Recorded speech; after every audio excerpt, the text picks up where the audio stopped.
Hello दोस्तों, कैसे हैं आप? बहुत अच्छे होंगे। My self Pradeep Yadav. हम पढ़ रहे हैं मेंसुरेशन। मेंसुरेशन में भी हम पढ़ रहे हैं 3D। उसी को आगे बढ़ाते अपनी क्लास स्टार्ट करते हैं। चलते हैं आज के पहले क्वेश्चन पर। पहला क्वेश्चन ध्यानपूर्वक रीड करेंगे। देखिए, पहला क्वेश्चन है, राहुल ने 3 सेंटीमीटर, 4 सेंटीमीटर और 5 सेंटीमीटर भुजा वाले तीन छोटे घनों को पिघलाकर प्राप्त सामग्री से एक बड़ा घन बनाया। तो बताइए, तीन घन है। पहले घन की भुजा 3 सेंटीमीटर, दूसरे घन की भुजा 4 सेंटीमीटर और तीसरे घन की भुजा 5 सेंटीमीटर है। तीनों घनों को पिघलाकर एक बड़ा घन बनाया जाता है। तो आप जानते हैं बड़े घन का आयतन और तीनों घने घन के आयतन के योग के बराबर होगा।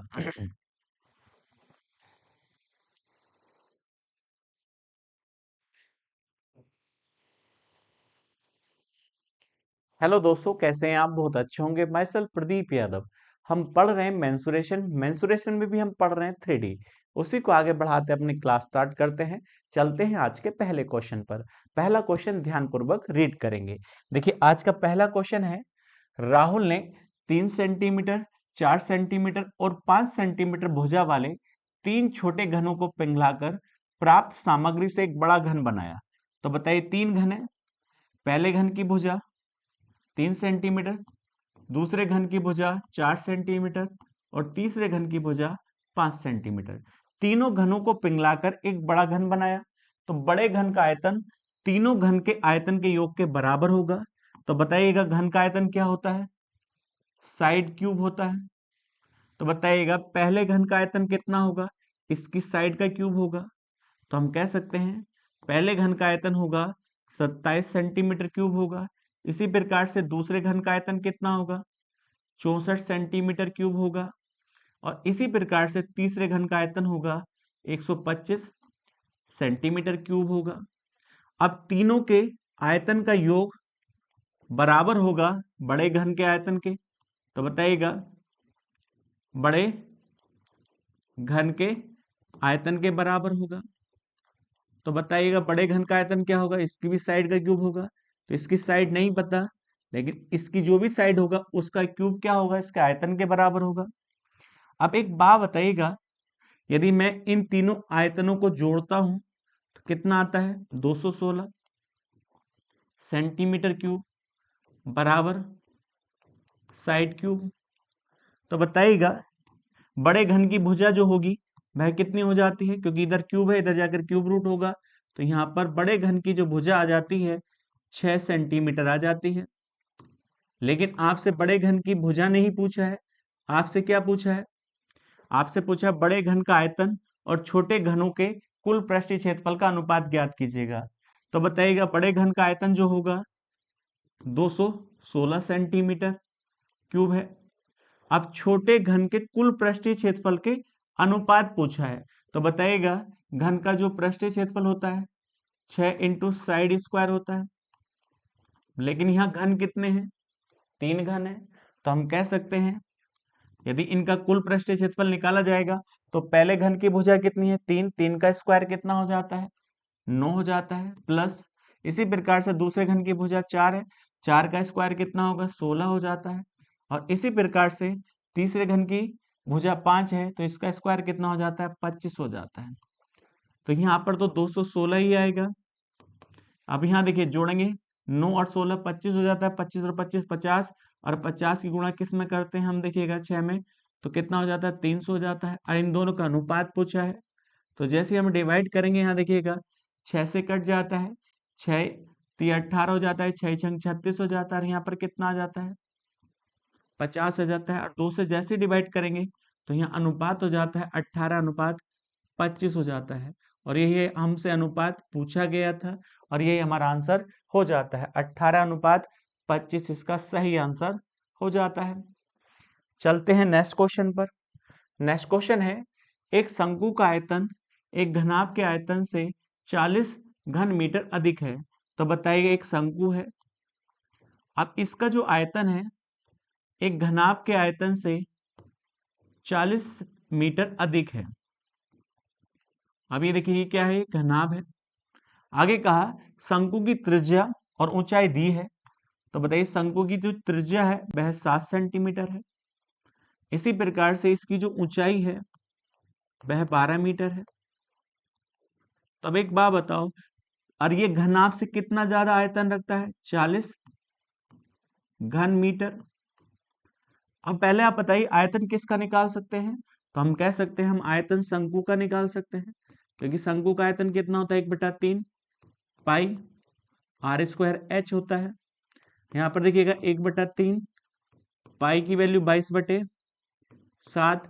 अब यहाँ पर आर कितना है? 7 गुणा 7 हो जाता है, और यहाँ पर एच की वैल्यू 12 है। तो हम इसे सोल्व कर लेते हैं प्रॉपर। देखिएगा, देखिए 7 से ये 7 कट जाता है। अब देखा हूं यहाँ पर जो 3 से इसको डिवाइड करेंगे 4 आएगा। अब 4 से हम गुणा कर लेते हैं। देखिए यहाँ 88 आता है, और 88 गुणा किससे हो जाती है? 7 से हो जाती है।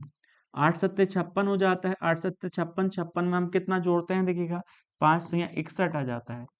तब एक बात बताइएगा, शंकु का जो आयतन होगा वह कितना आ जाता है? 616 मीटर क्यूब आ जाता है।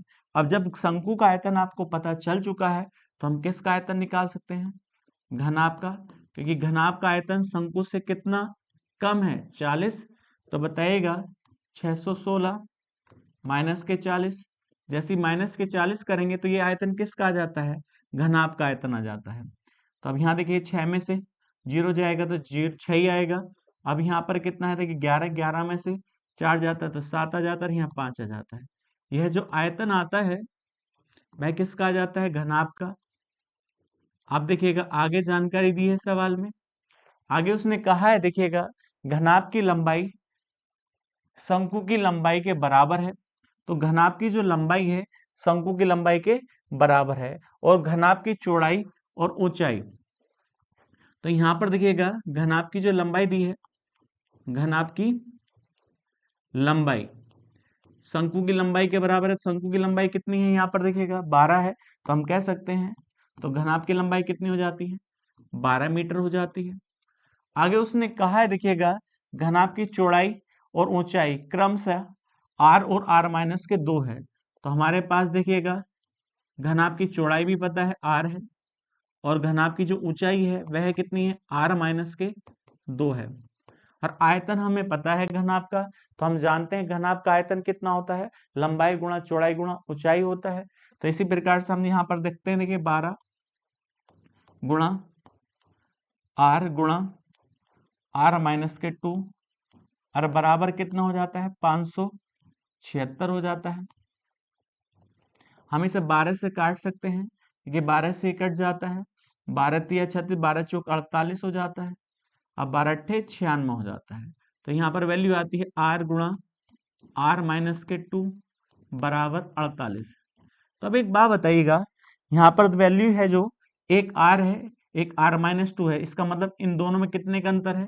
2 का अंतर है। यदि हम इसको फैक्टर कर लें तो आप जानते हैं 8 छंग 48 होता है, नहीं होता है? क्योंकि 8 और 6 की गुणा करते हैं तो वह कितना आ जाता है? 48 हो जाता है। तो अब एक बात बताइएगा, यदि मैं आपसे कहूं ये 8 है, और 8 में से मैं 2 कम करूं तो इसकी वैल्यू कितनी आएगी? 6 आएगी। तो हम कह सकते हैं यहाँ पर r की वैल्यू कितनी हो जाती है?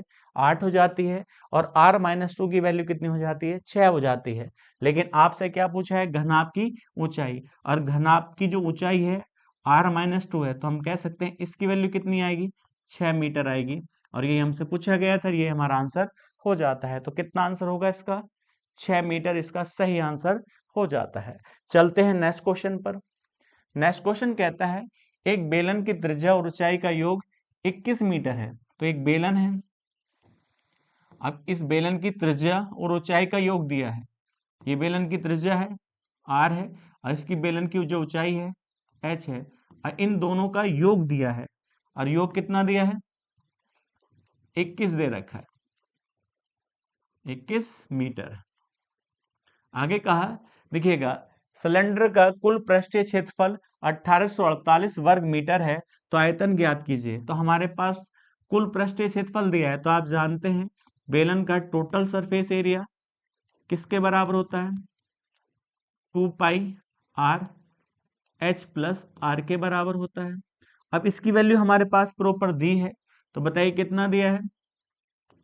1848 दिया है। तो यहाँ 1848 रख सकते हैं।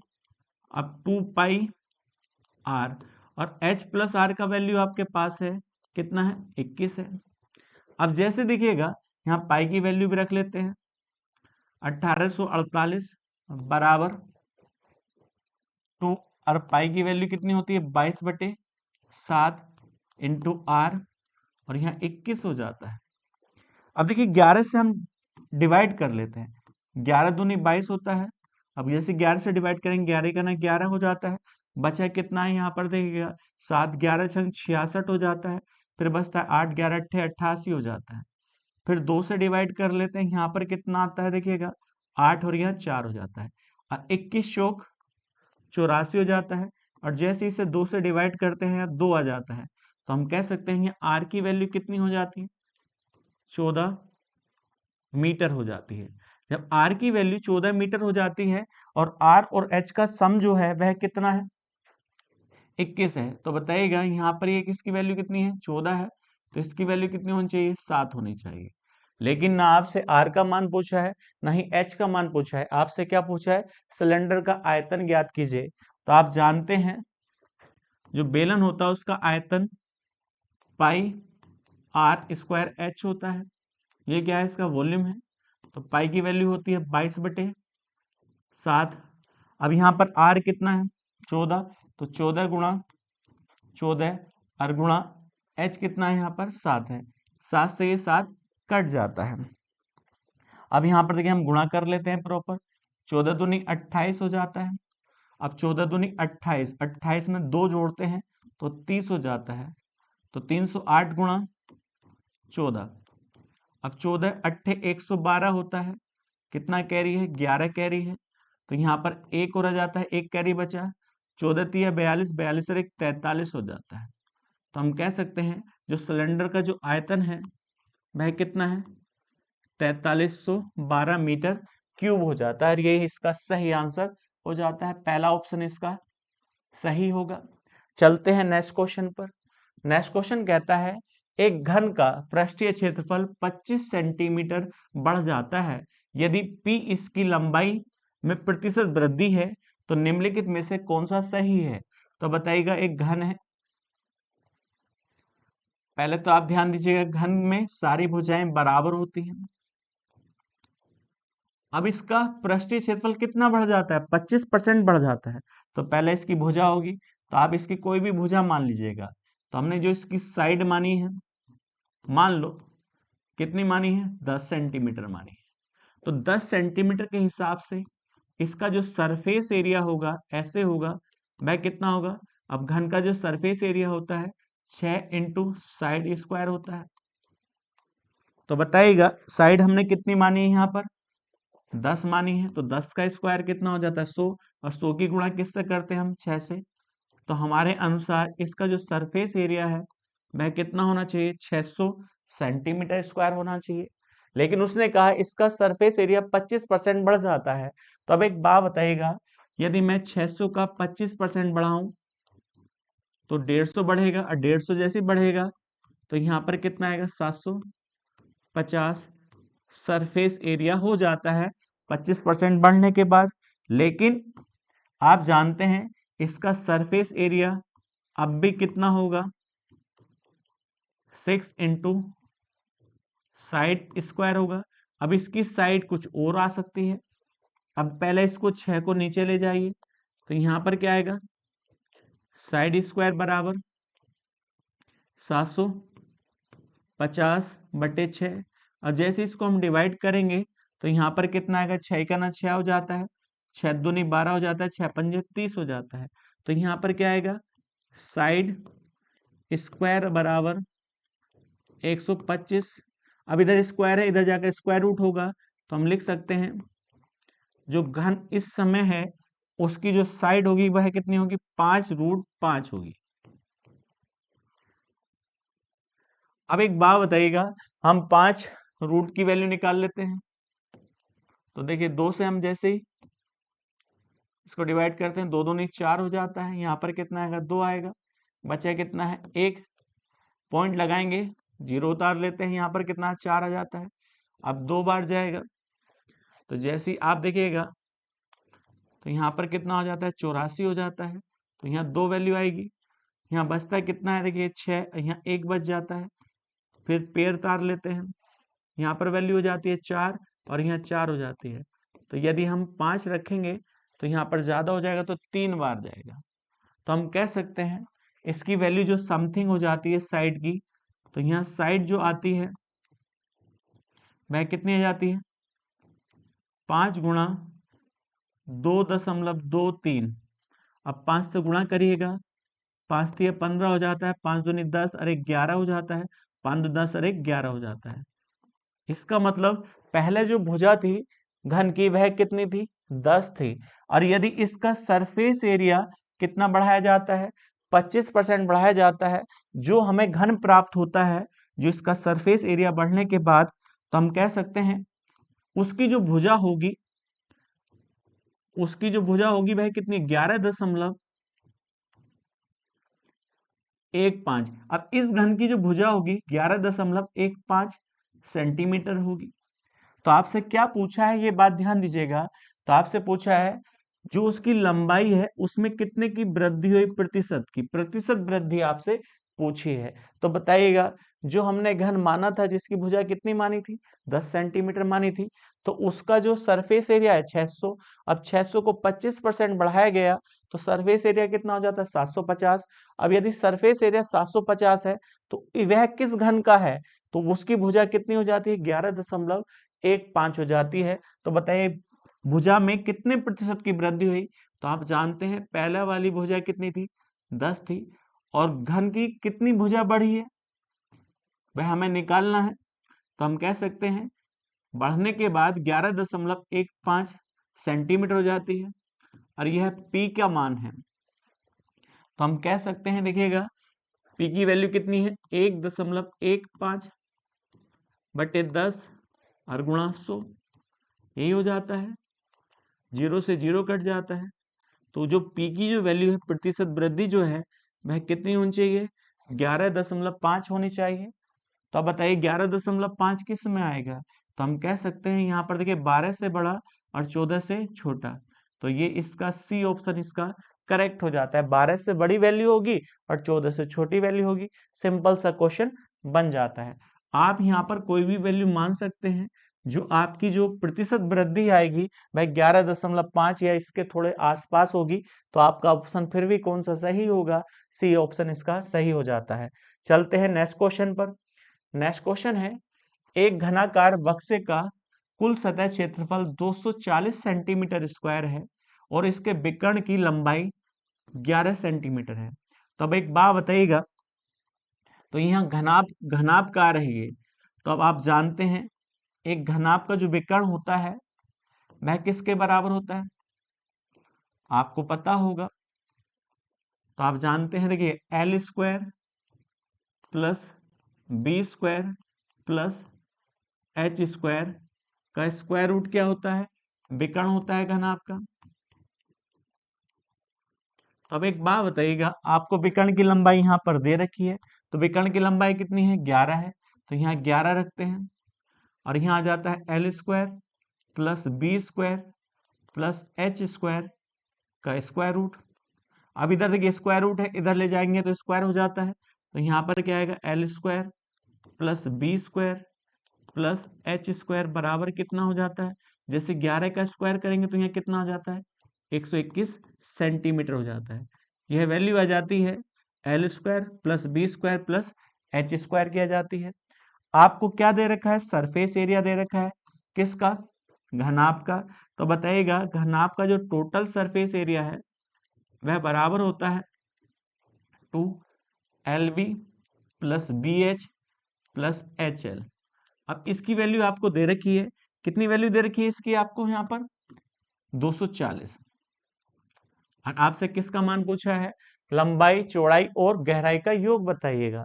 तो अब एक बात बताओ, यदि आप जानते हैं L plus B plus H का होल स्क्वायर किसके बराबर होता है, L square plus B square plus H square plus 2LB plus BH plus HL के बराबर होता है।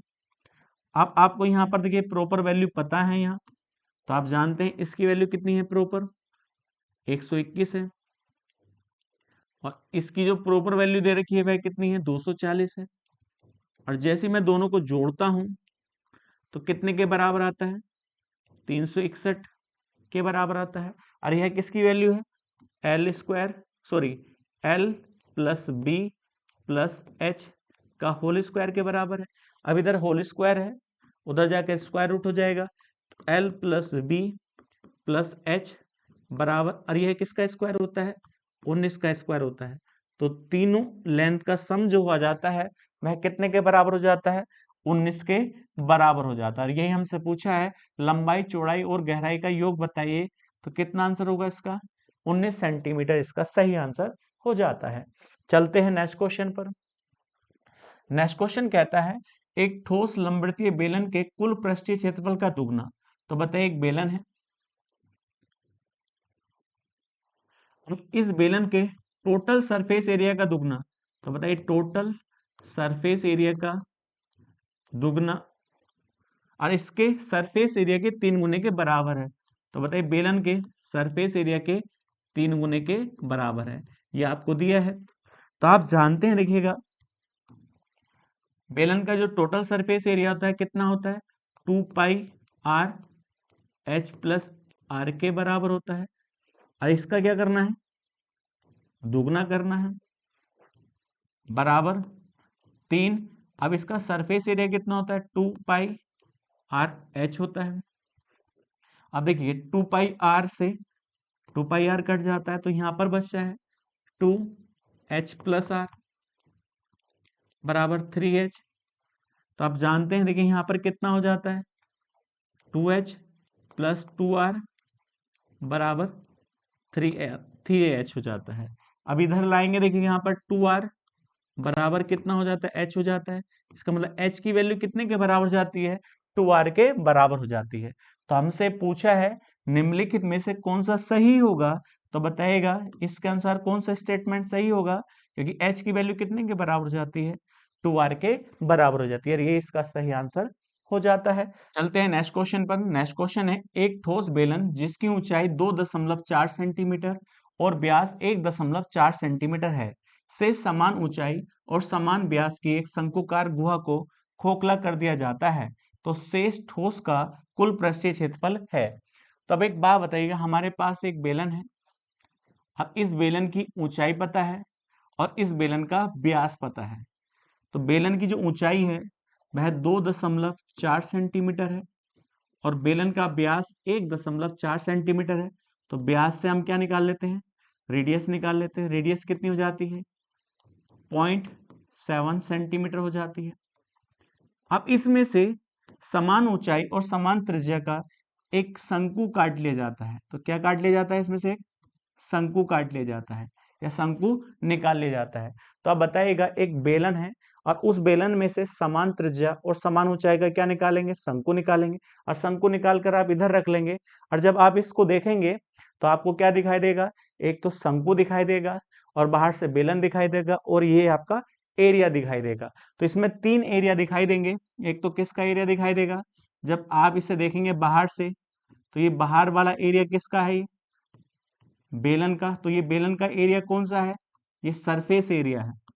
तो ये बेलन का यहाँ पर ये सरफेस एरिया हो जाता है, ऐसे हो जाता है।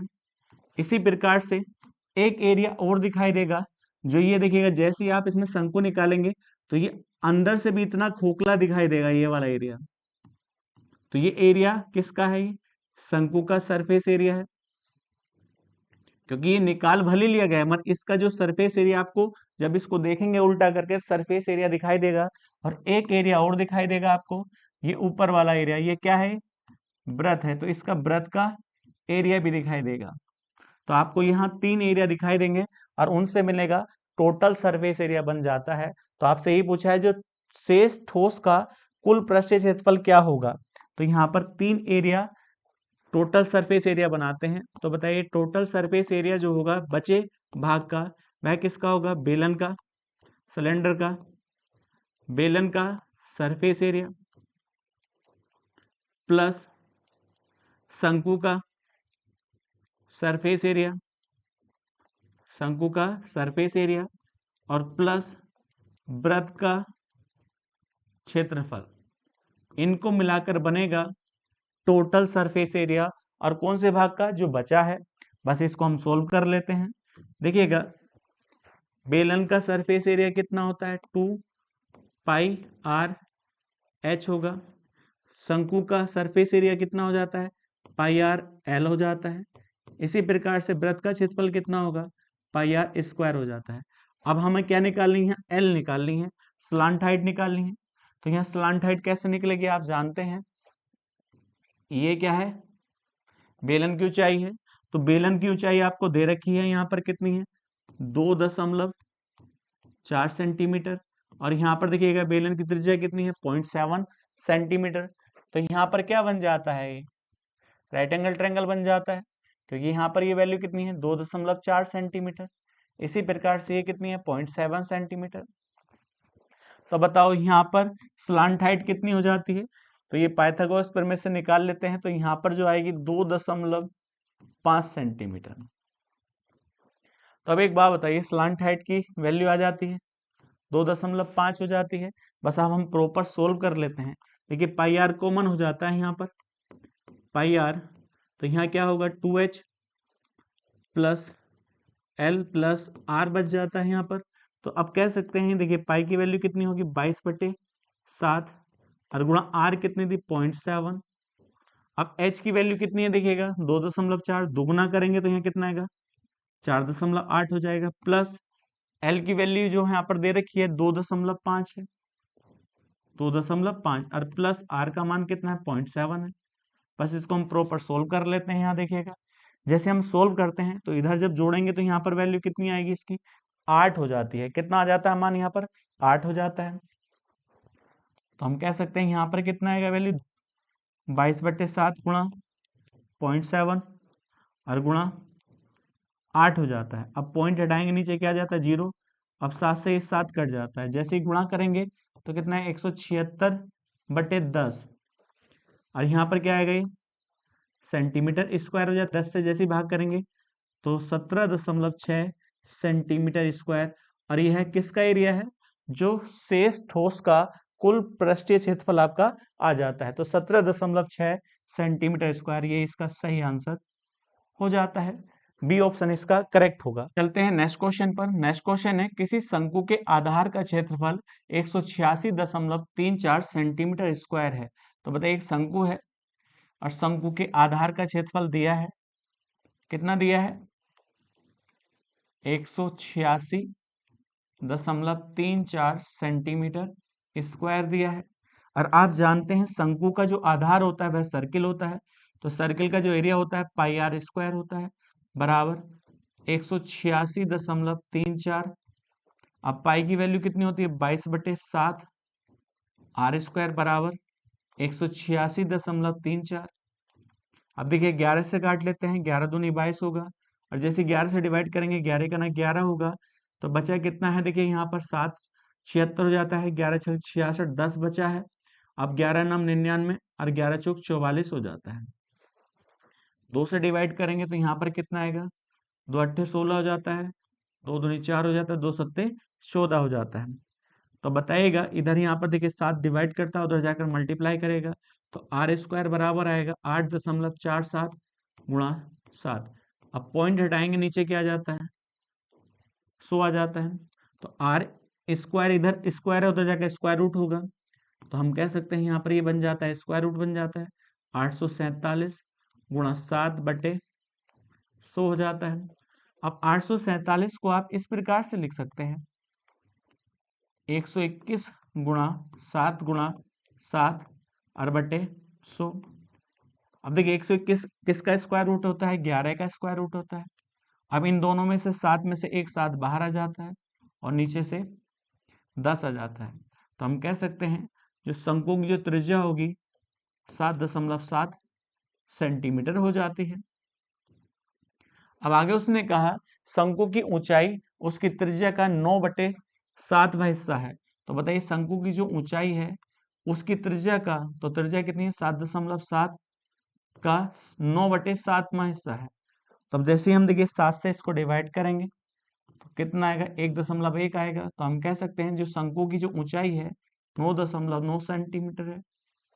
तो हमारे पास शंकु की ऊंचाई भी है और शंकु की त्रिज्या भी है। तो शंकु की ऊंचाई कितनी है, 9.9 सेंटीमीटर, और इसकी जो त्रिज्या है 7.7 सेंटीमीटर।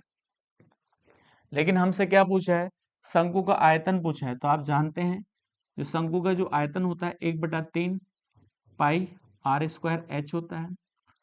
1/3, अब पाई की वैल्यू कितनी होती है, 22/7। अब आर की वैल्यू कितनी है, 7.7 है।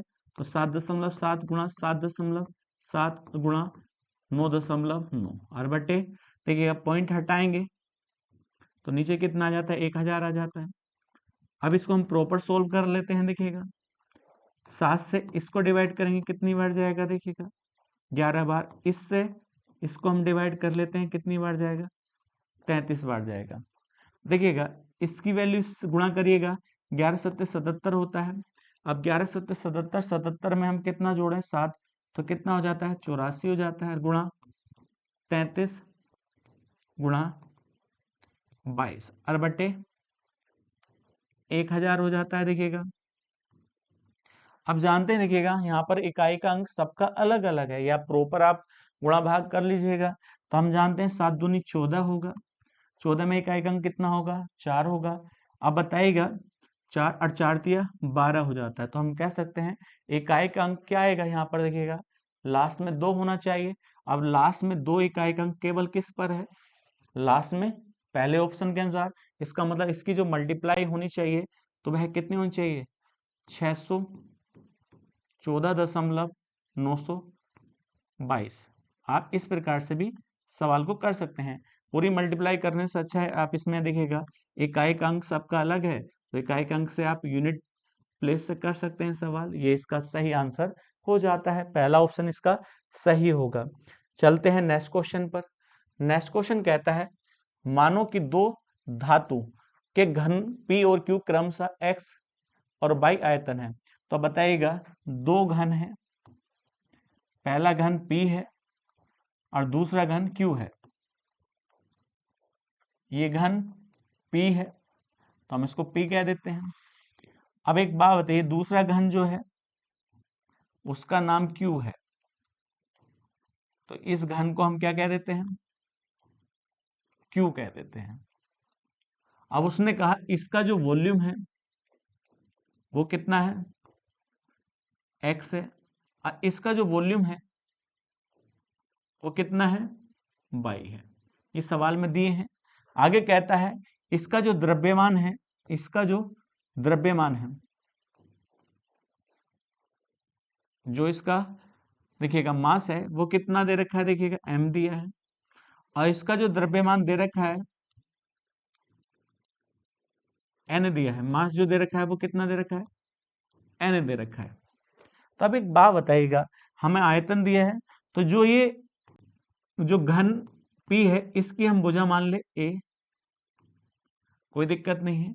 और घन जो Q है आगे भी दे रखा है, उसने कहा Q की प्रत्येक भुजा P की दोगुनी है। इसका मतलब Q की जो प्रत्येक भुजा है इसकी दोगुनी है। यदि हम इसे A मानते हैं तो इसकी जो साइड होगी वह कितनी होगी, 2A होगी।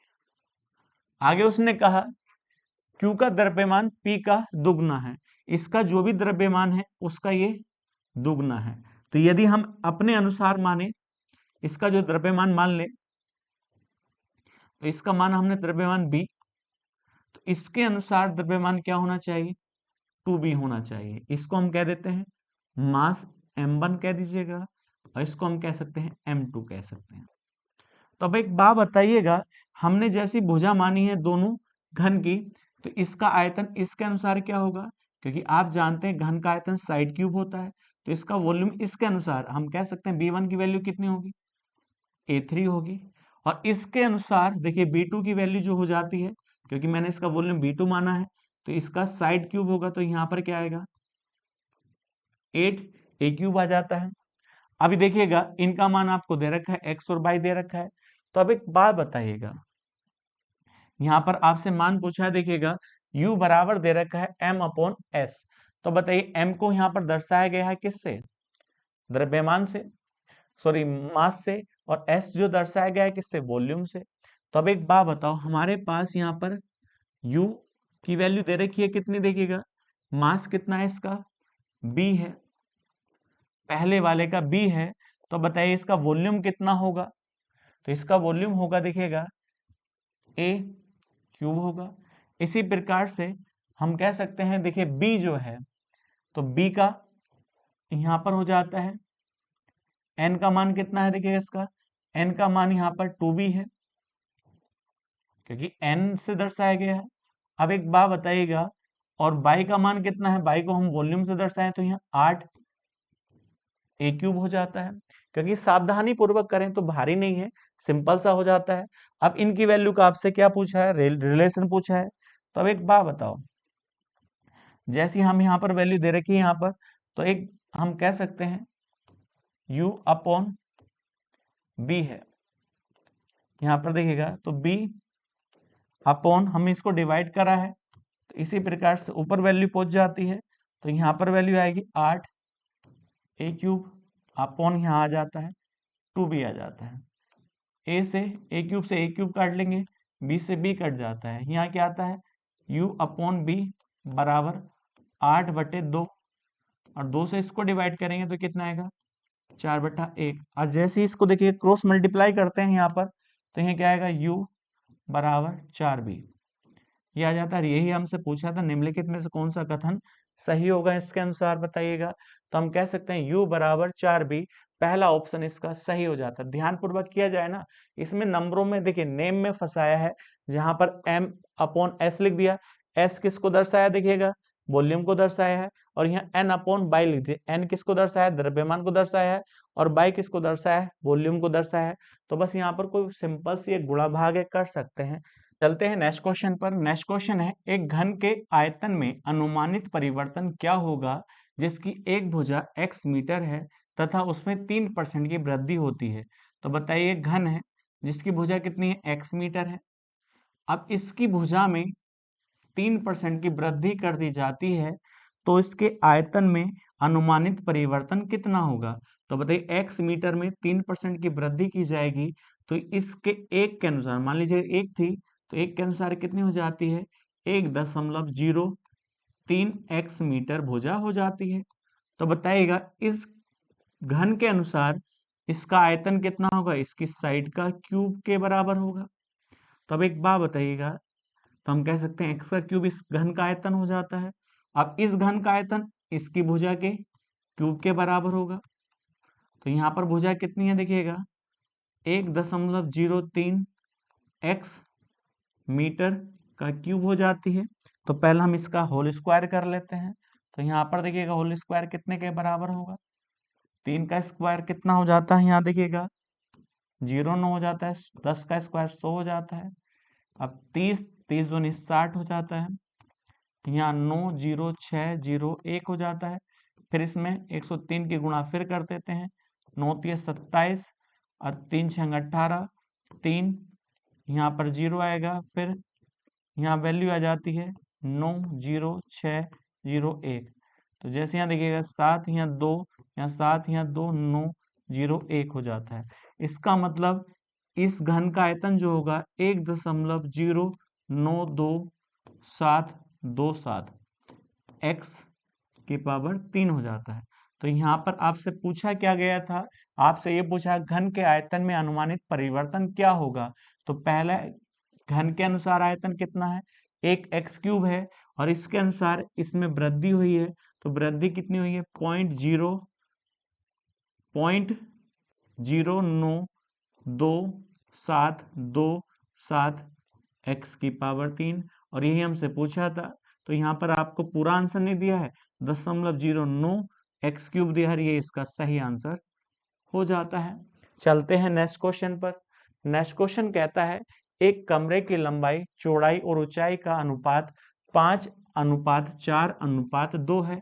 तो बताइए लंबाई चौड़ाई और ऊंचाई का अनुपात दिया है कमरे की, तो 5:4:2 दिया है। और उसने कहा लंबाई में 20% की वृद्धि कर दी जाए, तो हम मान लें कि इसके अनुसार ही 20% बढ़ाया जाए तो आप बताइए 20% को हम क्या लिख सकते हैं, 1/5। यदि 5 थी तो 5 से कितनी लंबाई बढ़ जाती है, 1 बढ़ जाती है, तो हम कह सकते हैं 5 के अनुसार कितनी हो जाती है, 6 लंबाई हो जाती है। और चौड़ाई 25% वृद्धि कर दी जाती है, तो हम कहें 4 के अनुसार 25% की वृद्धि करें तो 25% को हम क्या लिख सकते हैं, 1/4।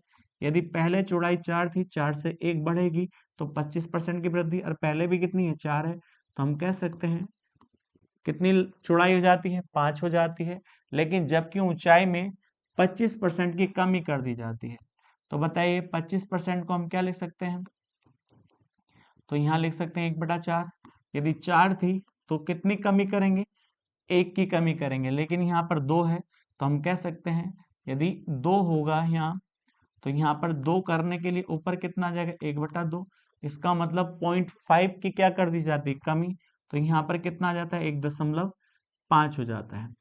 तो हमारे पास लंबाई, चौड़ाई, ऊंचाई का रेशियो अभी भी है। तो आपसे पूछा है तो कमरे की 4 दीवारी का कुल क्षेत्रफल क्या होगा, तो पहले के अनुसार देखिएगा, पहले के अनुसार 4 दीवारी का क्षेत्रफल क्या होता है, 2L plus B into H हो जाता है।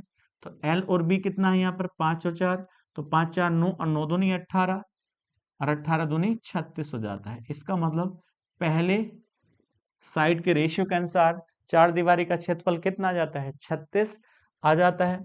अब इसके अनुसार देखिएगा, तो आप कहेंगे यहाँ भी क्या लगेगा, 2L प्लस बी इंटू क्या आ जाता है, एच आ जाता है। यहाँ पर देखिएगा 5 6 कितना होगा, 11 हो जाता है।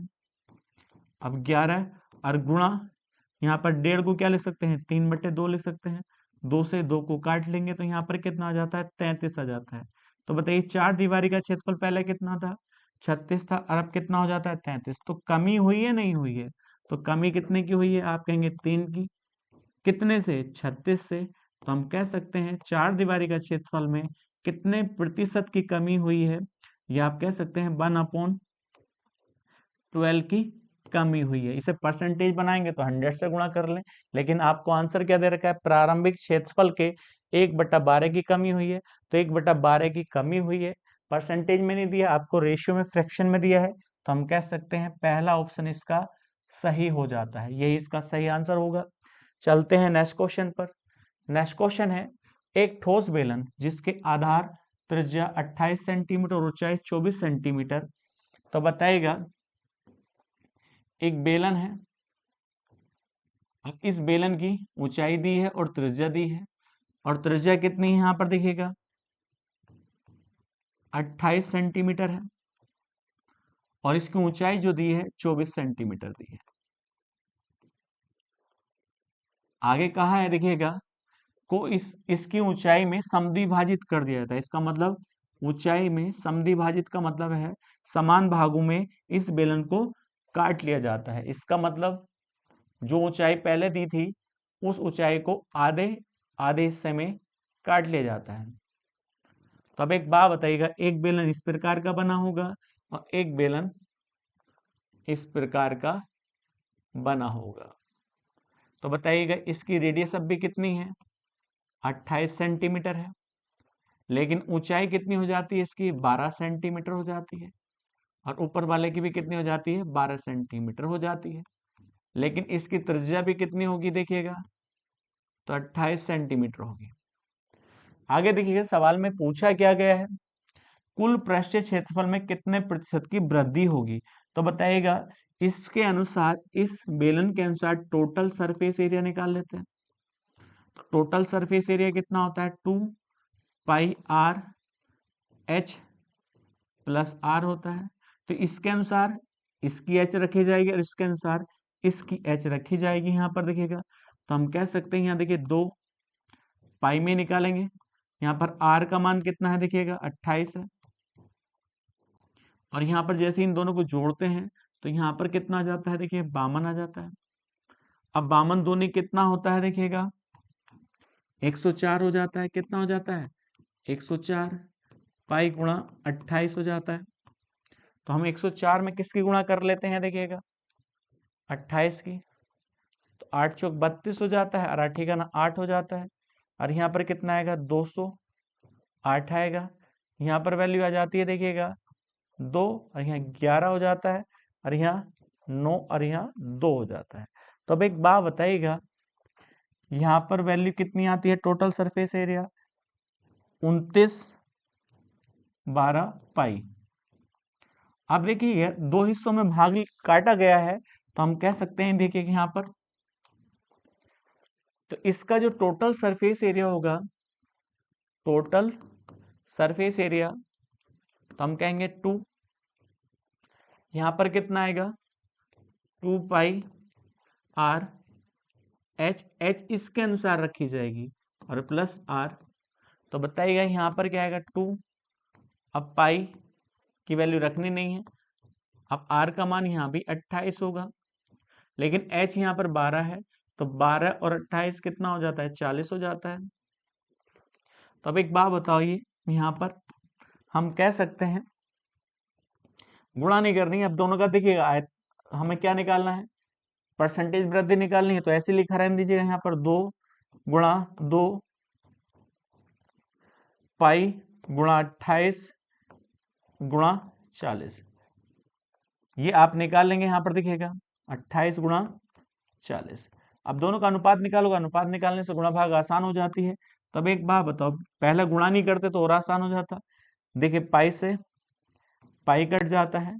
अब देखिए 28 से काटेंगे, देखिए यहाँ पर जैसे ही इस 28 से इसको काटते हैं, तो यहाँ पर कितना आता है? 104 आ जाता है, 104 आ जाता है। अब एक बात बताइएगा, अब यहाँ 2 बचा है, 2 दूनी 4, और 4 और यहाँ पर बचता है देखिएगा 40, तो हम कह सकते हैं 160, और यहाँ हो जाता है 104 हो जाता है। इसको भी डिवाइड कर लेते हैं 4 से, तो यहाँ 40 हो जाता है, और यहाँ कितना आएगा? 4 दूनी 8 हो जाता है, और यहाँ पर 4 दूनी 8 और 4 छंग 24 हो जाता है। इसका मतलब यहाँ भी अनुपात बनेगा 20:13। कितने वैल्यू बनेगी यहाँ पर? 20:13। इसका मतलब पहले वाला टोटल सरफेस एरिया कितना था? 13 था, तो बाद वाला कितना हो जाता है टोटल सरफेस एरिया? तो यहाँ पर हो जाता है 20 हो जाता है। तो बताइए कितना बढ़ा है? तो यहाँ बढ़ा है 7, कितने से? 13 से, और गुणा 100 परसेंटेज में पूछा है, तो ऊपर कितना आएगा देखिएगा 700/13, और जैसे इसे भाग करेंगे तो यहाँ पर कितना आएगा? 53.85% टोटल सरफेस एरिया बढ़ जाता है, और ये इसका सी ऑप्शन इसका सही हो जाता है। चलते हैं नेक्स्ट क्वेश्चन पर। नेक्स्ट क्वेश्चन है, किसी शंकु का सरफेस एरिया शंकु के आधार क्षेत्रफल से 3 गुना बड़ा है। तो बताइए एक शंकु है, और शंकु का जो सरफेस एरिया है इसके आधार के क्षेत्रफल का 3 गुना है। तो आप जानते हैं शंकु का जो आधार होता है वह वृत्त होता है। अब उसने कहा इसका जो सरफेस एरिया है शंकु के आधार के क्षेत्रफल का 3 गुना है। तो आप जानते हैं आधार का क्षेत्रफल क्या होता है? πr²। इसका ये 3 गुना है सरफेस एरिया। अब शंकु का जो सरफेस एरिया होता है वो πrl होता है, बराबर πr² गुणा 3। पाई से ये पाई कट जाता है, एक आर से एक आर कट जाता है, तो L बराबर आ जाता है 3r। तो अब एक बात बताइएगा, आगे उसने दे रखा है शंकु के आधार का जो व्यास है 1 सेंटीमीटर है। तो व्यास दिया है, तो उससे हम क्या निकाल लेते हैं? रेडियस निकाल लेते हैं। तो रेडियस कितना हो जाता है? यहाँ पर देखिएगा 1/2 सेंटीमीटर हो जाता है, या ऐसे लिख सकते हैं 0.5 सेंटीमीटर। तो बताइएगा जो इसकी स्लांट हाइट है वह रेडियस का 3 गुना है, तो हम स्लांट हाइट कितना लिख सकते हैं? 1.5 सेंटीमीटर लिख सकते हैं। तो हमसे क्या पूछा है? शंकु का टोटल सरफेस एरिया पूछा है। तो बताइएगा शंकु का जो टोटल सरफेस एरिया होता है बराबर होता है पाई आर एल प्लस आर होता है। तो बताइए पाई में पूछा है, तो यहाँ पर देखिए पाई, अब आर का मान कितना है? यहाँ देखिएगा 0.5। अब इन दोनों को जैसे हम जोड़ते हैं तो 0.5 और 1.5 को जोड़ेंगे तो यहाँ 2 आएगा, और 2 से जैसे हम गुणा करेंगे यहाँ तो यहाँ कितना आ जाता है? देखिएगा 1 आ जाता है। तो बताइएगा टोटल सरफेस एरिया कितना होगा? पाई सेंटीमीटर स्क्वायर, और ये इसका सही आंसर हो जाता है। तो हम कह सकते हैं यहाँ पर कितना होगा 2, और 2 की गुणा किससे करेंगे आप जानते हैं 0.5 से, तो 1 आ जाता है। तो टोटल सरफेस एरिया आएगा पाई सेंटीमीटर स्क्वायर। चलते हैं नेक्स्ट क्वेश्चन पर। नेक्स्ट क्वेश्चन है 8 सेंटीमीटर, 27 सेंटीमीटर और 64 सेंटीमीटर भुजाओं वाले एक घनाभ को पिघलाकर एक नया घन बनाया जाता है। तो बताइएगा एक घनाभ है और इस घनाभ की भुजा दे रखी है, लंबाई, चौड़ाई और ऊंचाई। तो बताइए लंबाई कितनी है यहाँ पर 8 सेंटीमीटर, चौड़ाई 27 सेंटीमीटर और ऊंचाई जो है 64 सेंटीमीटर। तो इस घनाभ को पिघलाकर एक घन बनाया जाता है। तो घन का आयतन और इस घनाभ का आयतन बराबर होगा, क्योंकि पिघलाने के बाद आयतन समान रहता है। तो बताइएगा घनाभ का आयतन क्या होता है, लंबाई गुणा चौड़ाई गुणा ऊंचाई। तो लंबाई गुणा चौड़ाई गुणा ऊंचाई बराबर होगा घन के आयतन के, और घन का आयतन जो होता है वह क्या होता है, साइड क्यूब के बराबर होता है। तो यहाँ पर देखिएगा क्यूब है, इधर जाकर क्यूब रूट हो जाता है। तो हम कह सकते हैं जैसे ही आप यहाँ लिखेंगे क्यूब रूट 8 गुणा 27 गुणा 64 बराबर साइड, और ये साइड किसकी है, घन की साइड है। तो बताइए 8 किसका क्यूब रूट होता है, 2 का, तो यहाँ 2 आ जाता है। इसी प्रकार से यहाँ 3 आ जाता है, यहाँ 4 आ जाता है। तो 12 दूनी 24। तो बताइएगा उस घन की भुजा कितनी होगी जो पिघलाने के बाद बनाया गया है, 24 सेंटीमीटर। आगे कहता है घनाभ और घन के कुल पृष्ठीय क्षेत्रफल का क्रम से अनुपात बताइएगा। तो बताइएगा घनाभ का टोटल सरफेस एरिया, तो आप जानते हैं घनाभ का टोटल सरफेस एरिया क्या होता है, 2LB plus BH plus HL, और किसका टोटल सरफेस एरिया, घन का। तो टोटल सरफेस एरिया घन का, और इसका टोटल सरफेस एरिया होता है 6 इंटू साइड स्क्वायर होता है, जो भी इसकी साइड स्क्वायर होगा। अब एक बात बताइएगा, तो यहाँ भी से हम 2 से इसको काट लें तो यहाँ 3 आ जाता है। तो L इंटू बी, तो यहाँ कितना आएगा 8 गुणा 27 हो जाता है, प्लस यहाँ पर 27 गुणा 64 हो जाता है, प्लस यहाँ वैल्यू आ जाती है देखिएगा यहाँ 64 गुणा 8, और यहाँ अनुपात, और यहाँ जाता है 3 गुणा, अब यहाँ पर 24 का क्या होगा, 24 गुणा 24, क्योंकि स्क्वायर है। तो अब एक बात कुछ सोल्व कर सकते हैं तो आसान बना सकते हैं। तो हम इसमें से देखिए 8 कॉमन कर लें, तो जैसे 8 कॉमन करेंगे और 8 कॉमन करके काट दें, तो यहाँ पर देखिएगा 8 आएगा, यहाँ 27 बचा होगा, और यहाँ कितना बचेगा 27 गुणा 8 होगा, और इसी प्रकार से यहाँ 64 बचेगा, और अनुपात 3 गुणा 24 गुणा 24। अब इस 24 देखिएगा 8 से काट दीजिएगा 3 आ जाता है। अब एक बात बताओ, तो हम यहाँ पर लिख सकते हैं 27 और इसको जोड़ सकते हैं, 27 और 64 को जोड़ सकते हैं। तो यहाँ पर वैल्यू आ जाती है 7 4 11 होगा, और यहाँ 9 91 प्लस 27 गुणा 8, और इधर वैल्यू आती है 9 गुणा 24 हो जाता है। अब देखिए हम गुणा कर लेते हैं फिर इन्हें जोड़ लेते हैं, 8 7 56 हो जाता है, यहाँ 8 दूनी 16, और 16 में हम कितना जोड़े 5, तो 21 हो जाता 216, और प्लस 91, और यहाँ पर आपकी गुणा कर लें 9 चौक 36 हो जाता है। अब 9 दूनी 18, अब 18 में हम कितना जोड़ें 3, तो 21 हो जाता है। अब इन्हें जोड़ेंगे तो यहाँ पर वैल्यू कितनी आएगी 7 आ जाती है, 9 और 1 10 हो जाता है, 3 307, और यहाँ 216। अब ये देखिए ये आपस में कटेंगे नहीं, तो यही अनुपात हो जाता है 307 अनुपात 216, इसका सही आंसर हो जाता है। चलते हैं नेक्स्ट क्वेश्चन पर। नेक्स्ट क्वेश्चन कहता है गोले की त्रिज्या 10% कम कर दी जाए तो गोले का आयतन कितने प्रतिशत कम हो जाएगा। तो आप जानते हैं गोले का आयतन क्या होता है 4/3 पाई आर क्यूब होता है। अब ये मान कांस्टेंट है, इसका मतलब त्रिज्या को बढ़ाया जाएगा तो मल्टीपल में बढ़ेगा, और घटाया जाएगा तो मल्टीपल में घटेगा। तो यहाँ त्रिज्या कितनी बार मल्टीप्लाई करती है देखिएगा आर गुणा आर गुणा आर, और उसने कहा त्रिज्या को कितना परसेंट कम कर दिया जाए 10%, तो हम कह सकते हैं यहाँ देखिएगा 10% कम की जाएगी तो इसका रेशियो कितना होगा, 1/10 होगा। यदि त्रिज्या पहले 10 थी तो 10 से कम हो जाती है 1 तो 9 रह जाती है, फिर 10 थी तो फिर 9 रह जाती है, और 10 थी फिर 9 रह जाती है। क्योंकि यहाँ पर रेडियस कितनी बार मल्टीप्लाई करती है, 3 बार, तो हम कह सकते हैं यहाँ पर कितना होगा देखिएगा, यदि जो ये गोला है उसका आयतन पहले कितना था, 1000 था, तो 1000 से कितना रह जाता है, 729 रह जाता है। तो बताइए आयतन कम हुआ है, और कम हुआ है तो कितना कम हुआ है, तो हम घटा लेंगे, यहाँ 1 आएगा, यहाँ 7 आएगा, यहाँ 2 आएगा।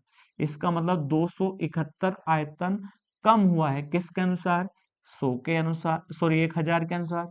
अब परसेंटेज निकालने के लिए गुणा किससे करेंगे हम, 100 से, 2 जीरो कटेगा, जैसे इस जीरो से भाग करेंगे तो कितना होगा, 27.1% आयतन में कमी हो जाती है जब उसकी त्रिज्या को 10% कम किया जाए, और ये इसका सही आंसर हो जाता है। चलते हैं नेक्स्ट क्वेश्चन पर। नेक्स्ट क्वेश्चन, एक पिरामिड का आधार एक समबाहु त्रिभुज है जिसकी प्रत्येक भुजा की लंबाई 8 सेंटीमीटर है।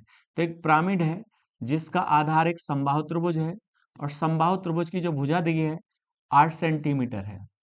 आगे कहा इसका तिर्यक कोण स्लांट एस जो है 24 सेंटीमीटर है। तो बताइएगा, तिर्यक ऊंचाई नहीं दी है, तिर्यक कोण दिया है, स्लांट एस दिया है, और जिसकी लेंथ जो है वह 24 सेंटीमीटर है। तो आपसे क्या पूछा है, पिरामिड का टोटल सरफेस एरिया पूछा है। तो बताइएगा टोटल सरफेस एरिया हमें निकालना है। तो इसको निकालने के लिए हमें क्या निकालना पड़ेगा, पहले सरफेस एरिया निकालना होगा, और सरफेस एरिया को निकालने के लिए पहले हमें तिर्यक ऊंचाई निकालनी होगी। हमें कोण दी है तो हम जानते हैं तिर्यक कोण का स्क्वायर बराबर होता है तिर्यक ऊंचाई, तिर्यक ऊंचाई स्लांट हाइट जो है, प्लस जो भुजा दी है उस भुजा का आधे का होल स्क्वायर के बराबर होता है तिर्यक कोण की लंबाई। तो बताइए तिर्यक कोण हमारे पास 24 है, तो यहाँ पर 24 का क्या कर लेंगे, स्क्वायर कर लेंगे, बराबर, ये देखिएगा स्लांट हाइट है तो इसे एल से लिख ले, तो एल स्क्वायर, प्लस यहाँ भुजा कितनी है 8, 8 का आधा 4, 4 का स्क्वायर कितना होगा, 16 हो जाता है। इसी प्रकार से यहाँ 576, 24 का स्क्वायर होता है, एल स्क्वायर, प्लस यहाँ 16, अब 16 इधर प्लस का इधर जाकर ये माइनस का होगा, तो यहाँ कितना आ जाता है 560 बराबर एल स्क्वायर। तो यहाँ एल की वैल्यू कितनी आ जाती है, स्क्वायर रूट 560। अब इसको हम प्रॉपर हम देखिएगा फैक्टर से सोल्व कर लेते हैं। 560 2 से डिवाइड करेंगे 280 आएगा, फिर हम 2 से डिवाइड करेंगे तो यहाँ कितना 140 आएगा, फिर 2 से डिवाइड करेंगे तो यहाँ 70 आएगा, फिर 2 से डिवाइड करेंगे यहाँ 35 आएगा। तो बताइएगा एल की वैल्यू यहाँ पर कितनी हो जाती है, 4√35 हो जाती है।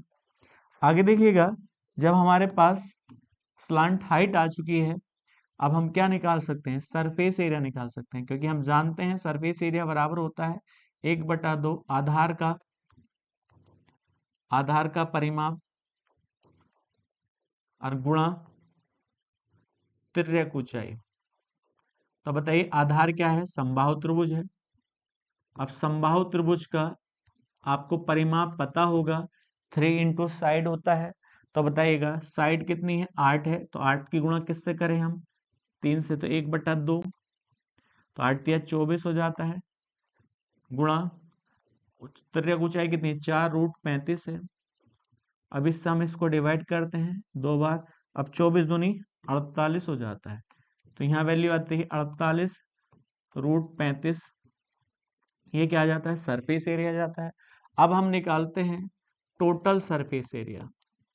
तो बताइए टोटल सरफेस एरिया होता है सरफेस एरिया प्लस आधार का क्षेत्रफल, आधार का क्षेत्रफल। तो आधार क्या है, देखिए यहाँ पर समबाहु त्रिभुज है, तो यहाँ पर वैल्यू कितनी आएगी, देखिए 48√35।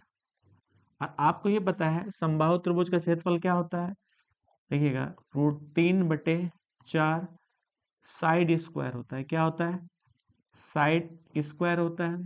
तो यहाँ पर देखिएगा समबाहु त्रिभुज की साइड दे रखी है 8 सेंटीमीटर, तो 48√35 प्लस √3/4, और यहाँ पर क्या होगा देखिएगा 8 का वर्ग 64 हो जाता है, और 64 को हम जैसे किससे डिवाइड करते हैं 4 से 16 आ जाता है, तो यहाँ पर कितना आएगा 48√35 प्लस 16√3, ये क्या आ जाता है पिरामिड का टोटल सरफेस एरिया आ जाता है।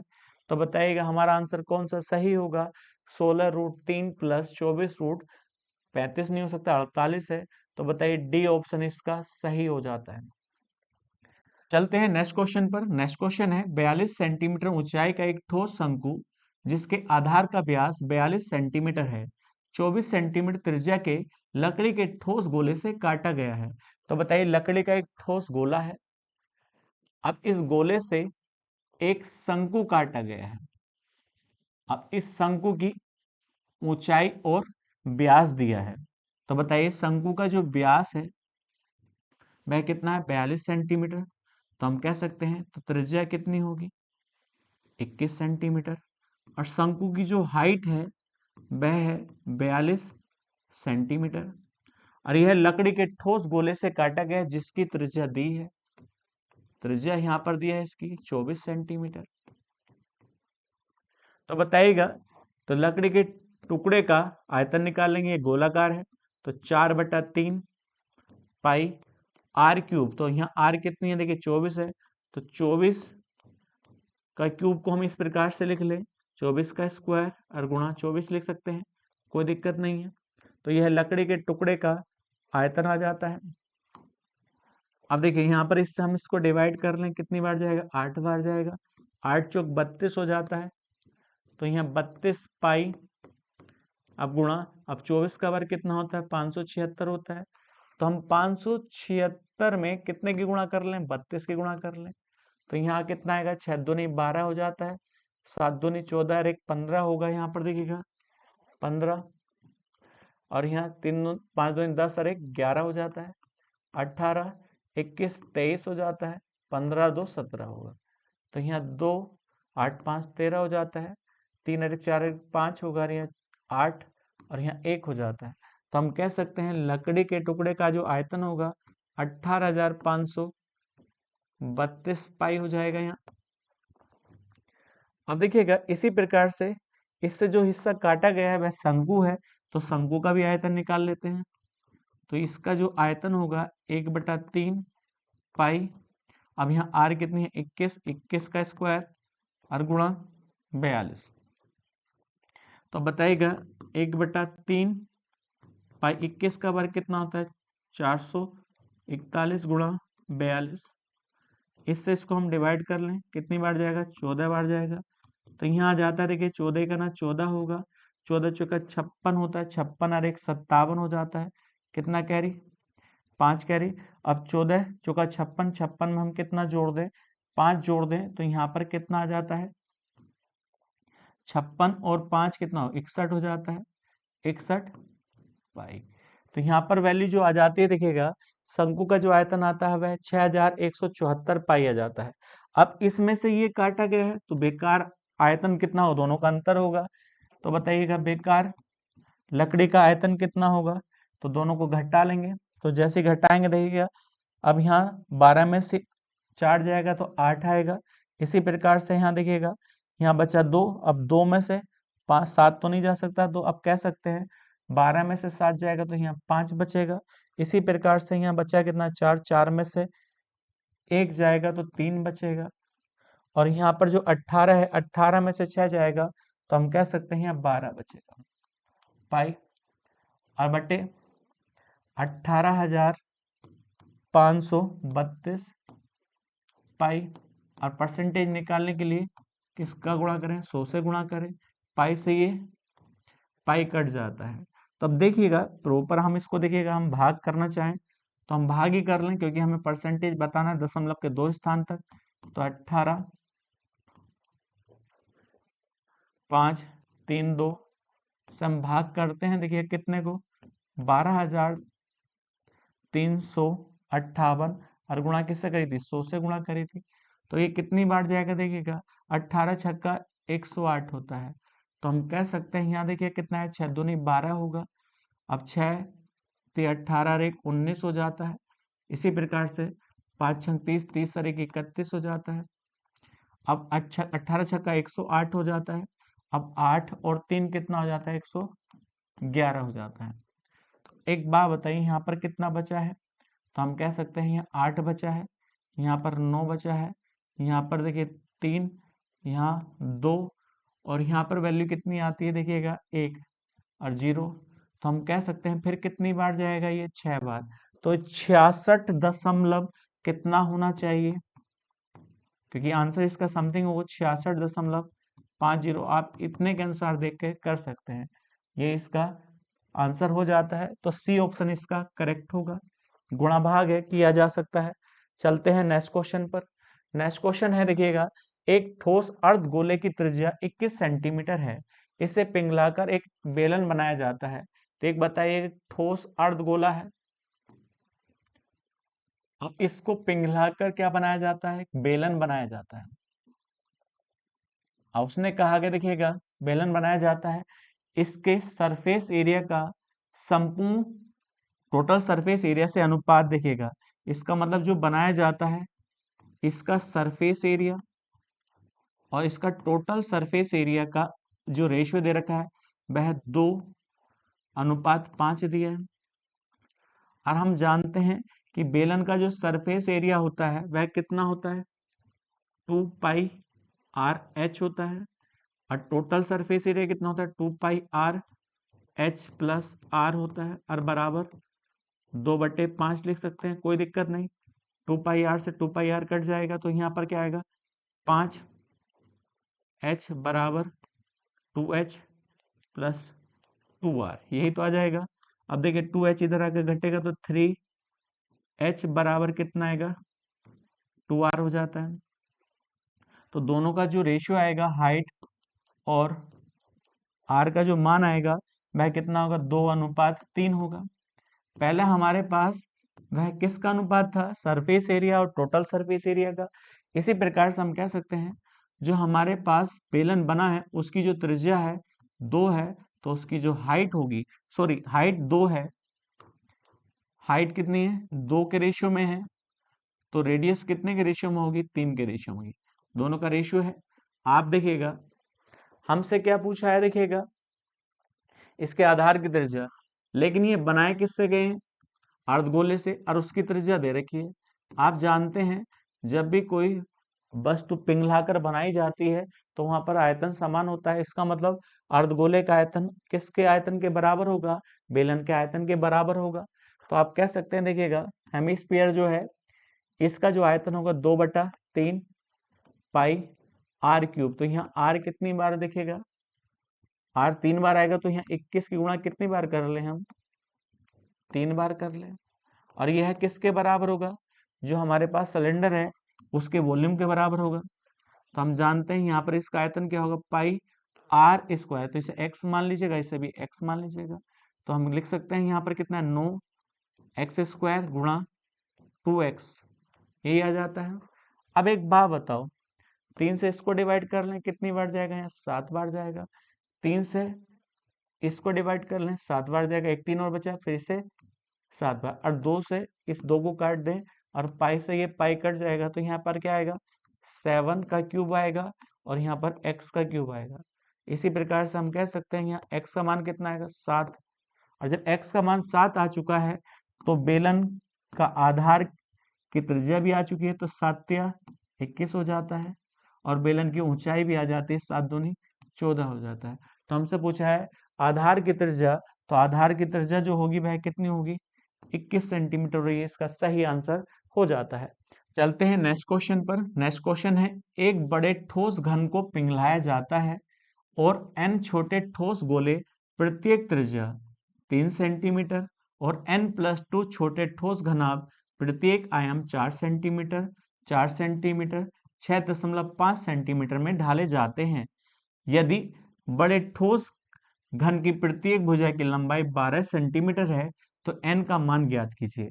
तो अब एक बात बताइएगा, एक घन है, उसको पिघलाया जाता है, और पिघलाने के बाद n छोटे गोले, n इसको पिघलाने के बाद n छोटे गोले जिसकी प्रत्येक भुजा 3 सेंटीमीटर प्लस n+2 घनाभ जिसकी प्रत्येक आयाम दे रखा है, लेंथ दे रखी है, टोटल बनाए जाते हैं।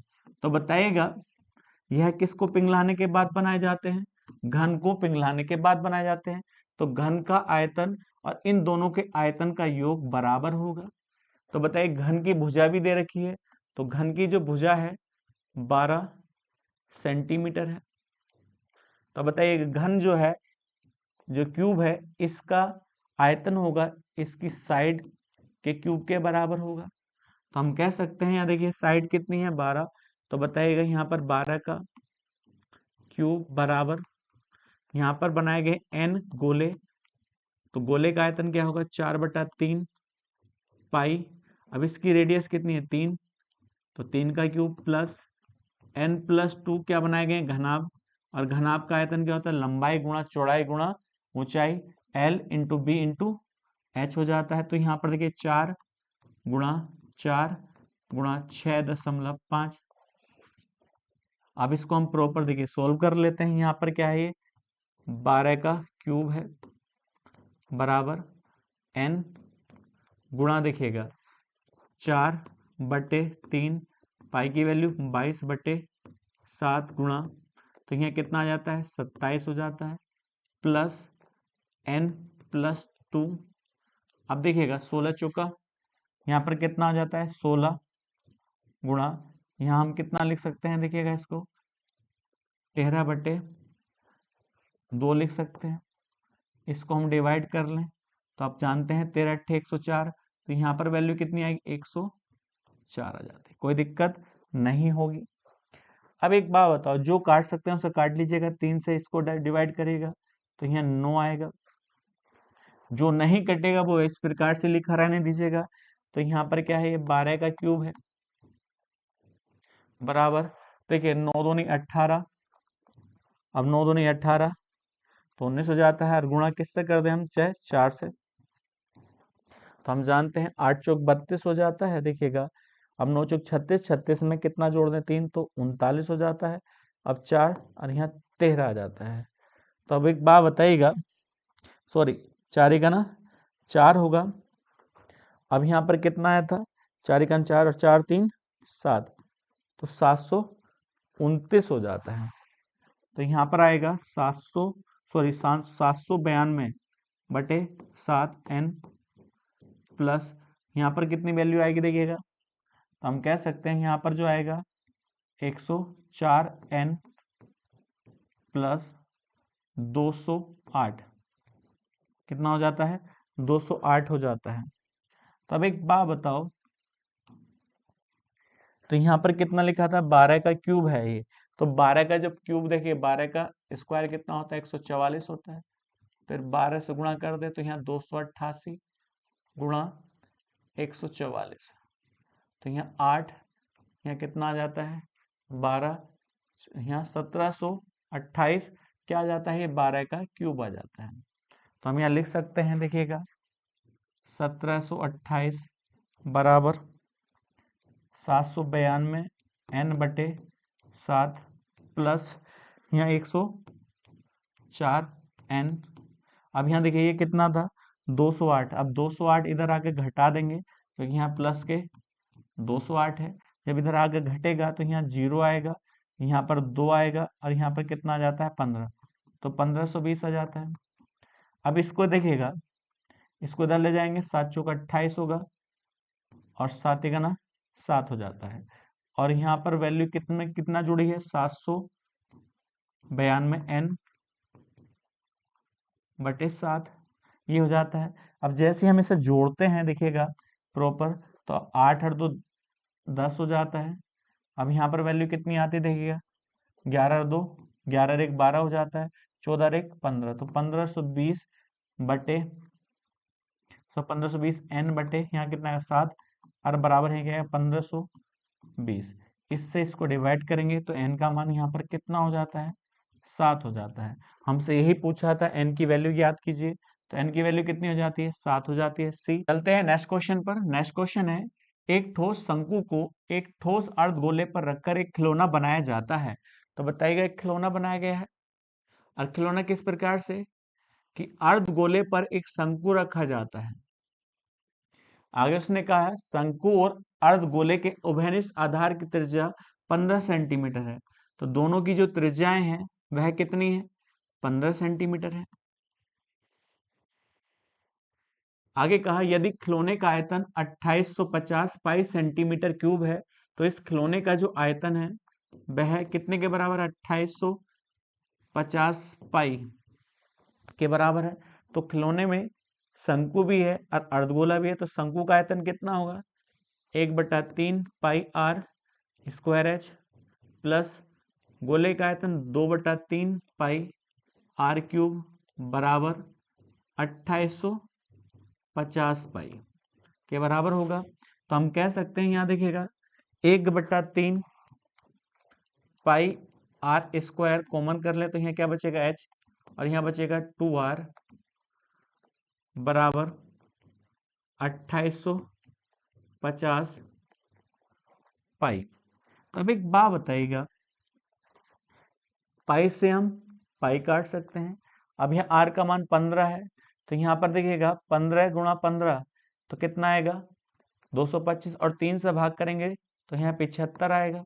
75 एच प्लस 2r बराबर 2850। अब जैसे हम इसको डिवाइड करते हैं तो यहाँ कितना आएगा? 38 बार जाएगा। अब देखिएगा h प्लस 2r बराबर कितना हो जाता है? यहाँ 38 हो जाता है, और r का मान कितना है? 15, 15 दूनी 30, और 30 उधर जाकर घटेगा तो कितना मान आ जाता है? 8 आ जाता है। तो इसका मतलब शंकु की जो ऊंचाई है वह कितनी आ जाती है? 8 सेंटीमीटर आ जाती है। लेकिन आपसे पूछा है इस खिलौने का टोटल सरफेस एरिया, ये जो खिलौना है इसका टोटल सरफेस एरिया। तो इसके टोटल सरफेस एरिया में शंकु का सरफेस एरिया और अर्धगोले का सरफेस एरिया आएगा। तो बताइएगा शंकु का सरफेस एरिया क्या होता है? आप जानते हैं पाई आर एल होता है, तो एल भी निकालना होगा, स्लांट हाइट। तो बताइए शंकु की जो ऊंचाई है वह कितनी आई है? 8 आई है, और आधार की त्रिज्या 15 है, तो यह ट्रिपलेट बन जाता है। 8 का स्क्वायर प्लस 15 का स्क्वायर बराबर होता है 17 के स्क्वायर के, तो यहाँ ट्रिपलेट बनेगा। तो स्लांट हाइट कितनी होगी? यहाँ पर 17 होगी। तो अब हम क्या निकालते हैं? खिलौने का टोटल सरफेस एरिया। तो बताइए टोटल सरफेस एरिया जो होगा वह सरफेस एरिया ऑफ किसका? कोन का। तो कोन का कितना होगा? Pi r l plus surface area of the hemisphere का। तो हेमिस्फीयर का कितना होगा? 2 पाई आर स्क्वायर होगा। तो हम यहाँ कॉमन कर सकते हैं पाई आर, तो यहाँ आएगा एल प्लस 2r, ये हो जाता है। तो अब एक बात बताइएगा, पाई में बताना तो पाई की वैल्यू रखेंगे तो यहाँ 15 आएगा। अब एल का मान देखिएगा, एल की वैल्यू कितनी दे रखी है? 17, तो यहाँ पर 17 आ जाता है, प्लस 2r, तो r का मान कितना है यहाँ?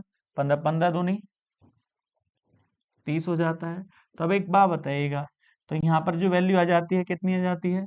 47 गुणा 15 पाई। अब जैसे हम देखिएगा गुणा करते हैं, 15 सत्ते 105 होता है, कितना कैरी आएगा? 10। अब 15 चौका 60, और 60 में 10 जोड़ेंगे तो 7, देखिए कितना आ जाता है? 70। अब बताओ टोटल सरफेस एरिया कितना आएगा? 705 पाई टोटल सरफेस एरिया हो जाता है। सी ऑप्शन इसका करेक्ट हो जाता है। चलते हैं नेक्स्ट क्वेश्चन पर। नेक्स्ट क्वेश्चन है 21 सेंटीमीटर त्रिज्या वाले एक ठोस गोले को पिघलाकर गोलाकार वर्गाकार आधार वाले एक समपिरामिड के आकार में ढाला जाता है। तो बताइएगा हमारे पास क्या है? एक ठोस गोला है और उसको पिघलाकर, इसकी त्रिज्या कितनी है? देखिएगा 21 सेंटीमीटर है, और इसको पिघलाकर क्या बनाया जाता है? पिरामिड बनाया जाता है। और इस पिरामिड का आधार क्या है? वर्गाकार है। तो अब एक बात बताइएगा, आगे उसने कहा है यदि पिरामिड की ऊंचाई 66 सेंटीमीटर है, तो पिरामिड के आधार की प्रत्येक भुजा की लंबाई ज्ञात कीजिए। और हम जानते हैं जब कोई चीज पिघलाकर बनाई जाती है दोनों का आयतन समान होगा। तो अब बताइएगा आयतन किसका, गोले का आयतन। तो गोले का आयतन कितना होता है, 4/3 पाई आर क्या होगा, क्यूब होगा, बराबर ही होगा पिरामिड के आयतन के। तो पिरामिड का आयतन क्या होता है, 1/3। तो अब बताइएगा आधार का क्षेत्रफल। तो यहाँ पर क्या आएगा, आधार का क्षेत्रफल गुणा तिर्यक ऊंचाई, सॉरी ऊंचाई आएगी, तिर्यक ऊंचाई नहीं आएगी, इसकी हाइट आएगी। तो अब एक बात बताइएगा यहाँ पर क्या दिया है, 4/3 पाई, आर का मान क्या है 21 गुणा 21 गुणा 21 बराबर 1/3। अब इसका आधार क्या है, देखिए वर्ग है, तो हम कह सकते हैं यहाँ पर क्या आएगा, वर्ग का एरिया आएगा, तो यहाँ साइड स्क्वायर लिख दे, गुणा ऊंचाई यहाँ पर कितनी दे रखी है, 66 दे रखी है। अब बताइएगा 3 से 3 कट जाता है। अब हम यहाँ देखिएगा पाई का मान रख ले, तो यहाँ पाई का मान कितना होगा, देखिएगा 22/7 होगा। 7 से इसको डिवाइड करेंगे कितनी बार जाएगा, 3 बार जाएगा। अब 22 दिया कितना होता है, 66 होता है। अब एक बात बताइएगा, जैसे हम इसको इससे डिवाइड, 3 से 3 कट जाएगा, तो यहाँ क्या आएगा 4 गुणा 21 गुणा 21 बराबर साइड स्क्वायर, इधर स्क्वायर इधर जाके स्क्वायर रूट होगा, तो 2 21 में से 21 बाहर आ जाएगा, और 4 का स्क्वायर रूट कितना होगा, 2 होगा। तो हम कह सकते हैं जो पिरामिड का आधार है वह वर्ग है, तो वर्ग की भुजा कितनी आ जाती है, यहाँ पर देखिएगा 42 सेंटीमीटर। तो हम कह सकते हैं, हमसे क्या पूछा है, पिरामिड के आधार की प्रत्येक भुजा की लंबाई कितनी होगी, 42 सेंटीमीटर, और ये इसका सही आंसर हो जाता है। चलते हैं नेक्स्ट क्वेश्चन पर। नेक्स्ट क्वेश्चन है 5 सेंटीमीटर त्रिज्या की 15 समान ठोस गोलाकार गेंद को पिघलाकर एक गोला बनाया जाता है। इस प्रक्रिया में 35% ठोस बर्बाद हो जाता है। तो निर्मित बड़े गोले की त्रिज्या ज्ञात कीजिए। तो बताएगा 15 गोले हैं, अब इनको पिघलाकर एक बड़ा गोला बनाया जाता है, और उस गोले की आपसे त्रिज्या पूछी है। इस प्रकार से कितने गोले हैं, 15 गोले हैं। अब इन गोलों को पिघलाकर एक बड़ा गोला बनाया जाता है, और उस गोले की आपसे क्या पूछी है, रेडियस पूछी है। लेकिन इसमें 35% ठोस बर्बाद हो जाता है। इसका मतलब क्या है, देखिएगा कितने गोले थे, यहाँ 15 गोले थे, और प्रत्येक की त्रिज्या कितनी है, 5 सेंटीमीटर है। तो इस बात पर ध्यान दीजिएगा, देखिएगा तो गोले का आयतन कितना होता है, 4/3 पाई, आर इसकी कितनी है, 5, 5 का क्यूब, और कितने गोले हैं, 15। अब इन गोलों का आयतन ये है, मर इस गोले को जब बनाया गया है तो 35% ठोस बर्बाद हो जाता है। इसका मतलब 35% बर्बाद हो जाता है, तो केवल कितने परसेंट काम आता है, 65%, और बराबर, और ये गोला बन जाता है। तो इस गोले का आयतन क्या होगा, 4/3 पाई, और रेडियस इसके अनुसार होगी। तब एक बात बताइएगा, 4/3 से 4/3 कट जाता है, तो यहाँ पर कितना आएगा, 15 गुणा 5 का क्यूब कितना होता है, 125 होता है, गुणा 65/100, यही तो होगा, और बराबर यहाँ पर आ जाता है आर क्यूब आ जाता है, यही तो वैल्यू आएगी। तब एक बात बताओ, जब इसको आप देखिएगा सोल्व करेंगे, तो 25 से काटिए, 25 पंजे 125 होता है, तो हम कह सकते हैं यहाँ पर देखिए कितना है, 25 चौका 100 हो जाता है।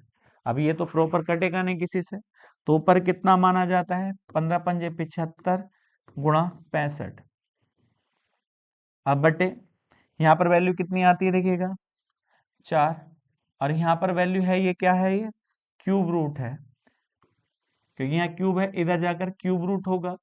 तो अब एक बात बताओ, यदि मैं आपसे कहता हूं यहाँ पर जब इसका क्यूब रूट निकालेंगे तो वह क्यूब रूट बराबर होगा 10.68, बराबर किसके, रेडियस के बराबर हो जाता है। तो हम कह सकते हैं जो बड़ा गोला बनाया गया है उसकी रेडियस कितनी होगी, 10.68 होगी, और ये इसका सही आंसर हो जाता है। चलते हैं नेक्स्ट क्वेश्चन पर। नेक्स्ट क्वेश्चन है 22.5 मीटर ऊंचा एक तंबू एक अर्ध गोले से घिरे एक शंकु के छिन्नक के आकार का है। तो बताइएगा एक छिन्नक है, इसके ऊपरी सिरे पर एक अर्धगोला है। इस प्रकार से आगे दे रखा है, यदि छिन्नक की ऊपरी और निचले वृत्ताकार सिरों का व्यास 21 मीटर और 39 मीटर है, तो ऊपर वाली रेडियस कितनी होगी देखिएगा, क्योंकि डायमीटर दे रखा है तो रेडियस होगी 21/2 मीटर। और इसको हम क्या लिख सकते हैं, 10.5 मीटर लिख सकते हैं। इसी प्रकार से निचले सिरे की रेडियस जो होगी वह कितनी होगी, 39/2 मीटर। इसको हम लिख सकते हैं 19.5 मीटर लिख सकते हैं। कोई दिक्कत नहीं होनी चाहिए। लेकिन उसने कहा है तंबू की हाइट जो है तो वो यहां से लेकर यहां तक कितनी दे रखी है, 22.5 है। तो हम कह सकते हैं इसकी हाइट यदि निकाल दें तो इसकी हाइट किसके अनुसार होगी, रेडियस के अनुसार, 10.5। तो हम कह सकते हैं छिन्नक की ऊंचाई निकल जाती है। तो छिन्नक की ऊंचाई जो होगी वह कितनी हो जाती है, 12, क्योंकि यहां से यहां तक कितनी है, ये 12 है। तो ऊपर की कितनी हो जाती है, 10.5, तो टोटल हाइट कितनी हो जाती है, 22.5 हो जाती है। अब ये रेडियस कितनी तरीके 10.5, यदि मैं यहां से यहां पर लंब डाल दूं इस पर, तो यहाँ क्या बन जाता है, राइट एंगल ट्रायंगल बन जाता है। और यहाँ से यहाँ तक की लेंथ कितनी है, 12 है। ये कितनी है, 12 है। यदि आप जानते हैं यहाँ से यहाँ तक का रेडियस कितनी दे रखी है, 19.5, और ये वाली कितनी है, 10.5, तो 10.5 घटा दी जाए तो ये वाली वैल्यू कितनी आएगी, 9 आएगी, नहीं आएगी यहाँ से। तो अब एक बात बताओ, यहाँ पाइथागोरस प्रमेय लग जाती है, तो अब बताइए 12 का स्क्वायर प्लस 9 का स्क्वायर, 9 का स्क्वायर कितना होगा, 81, 9 का स्क्वायर बराबर किसका होगा, स्लांट हाइट के स्क्वायर के, क्योंकि ये एल बन जाती है यहाँ से यहाँ तक। तब एक बात बताइए 12 का स्क्वायर कितना होगा, 144 प्लस 9 का वर्ग 81 बराबर एल स्क्वायर। तो यहाँ पर वैल्यू आ जाती है 225 बराबर एल स्क्वायर। तो यहाँ आप कह सकते हैं एल का मान कितना होगा, 15 होगा। एल की वैल्यू कितनी आ जाती है, 15 आ जाती है। जब एल का मान 15 आ जाता है तो हमसे पूछा क्या गया है, तंबू बनाने के लिए इस्तेमाल किए गए कपड़े का क्षेत्रफल ज्ञात कीजिए। तो अब एक बात बताइएगा, कपड़े का क्षेत्रफल ज्ञात करना है तो आपको कर्व सरफेस एरिया लेना है। तो आप कहेंगे किसका, अर्धगोले का क्या निकालना है, हमें सरफेस एरिया, प्लस छिन्नक का भी क्या लेना है, हमें सरफेस एरिया। तो बताइएगा इसका भी सरफेस एरिया लेना है। तो अर्धगोले का सरफेस एरिया कितना होगा, 2 पाई आर स्क्वायर होगा। और इसका सरफेस एरिया कितना होगा, pi capital R plus small R into L हो जाएगा। बस आप इसको निकाल लीजिएगा तो आपके पास किसका आ जाता है, तंबू बनाने में इस्तेमाल किए कपड़े की वैल्यू आ जाती है। तो यहाँ देखिएगा यहाँ पर कितना आएगा, 2 गुणा पाई की वैल्यू 22/7 गुणा आर का मान देखिएगा स्मॉल आर है, तो स्मॉल आर को हम क्या लिख सकते हैं, 21/2 का स्क्वायर लिख सकते हैं, कोई दिक्कत नहीं होगी, प्लस 22/7। अब यहाँ पर देखिए दोनों आर को जोड़िए, तो जैसे दोनों आर को जोड़ोगे तो हम कह सकते हैं यहाँ पर कितनी वैल्यू हो जाती है, 30 हो जाती है। तो एक बात बताइए, जैसे जोड़ेंगे तो यहाँ 30 आएगा, और गुणा इसका मान कितना है, 15 है। तो अब एक बात बताओ, बस इसको सोल्व भी करना है बाकी। तो यहाँ पर वैल्यू कितनी आ जाती है देखिएगा, 44/7, और 21 का वर्ग कितना होता है, 441 बटे यहाँ 4, और प्लस 22 की गुणा कर लें। देखिएगा यहाँ पर यदि हम टोटल गुणा करते हैं तो यहाँ कितना आता है, 15 तिया 45, 15 तिया 45, 450 गुणा 22 और बटे 7 हो जाता है। यदि एलसीएम समान करने की कोशिश करें यहाँ पर देखिएगा तो यहाँ कितने की मल्टीप्लाई कर दें, यहाँ पर भी 4 की, तो यहाँ भी 4 की मल्टीप्लाई हो जाती है। तो ऊपर कितना आता है देखिएगा, 441 को किससे गुणा कर दें, 44 से 4 1 4, 4 चौक 16, 16 और 1 17 हो जाता है। इसी प्रकार से यहाँ 4 6 1 7, तो यहाँ 4 आएगा, यहाँ 10 हो जाता है 14, और यहाँ पर 8 और 1 9, और यहाँ पर कितनी आ जाती है वैल्यू 1 आ जाती है। तो इसका मान आएगा 19,404, ये वैल्यू आ जाती है। अब एक बात बताइएगा, जब इतना मान आ जाता है तो कोई दिक्कत नहीं है, बटे कितना होगा यहाँ पर 28 होगा, प्लस इसी प्रकार से इधर वैल्यू निकाल लेते हैं। तो यहाँ पर कितना आ जाता है ये देखिएगा, 900 दूनी कितना होता है 1800, 1800 में गुणा किससे कर लें हम 22 से गुणा कर ले, तो यहाँ पर क्या आएगा 0 0, 18 दूनी 36 हो जाता है, 18 दूनी 36 और 36 और 3 कितना हो जाता है 39। तो यहाँ पर वैल्यू आती है 39,600 बटे 28, यही तो माना जाता है।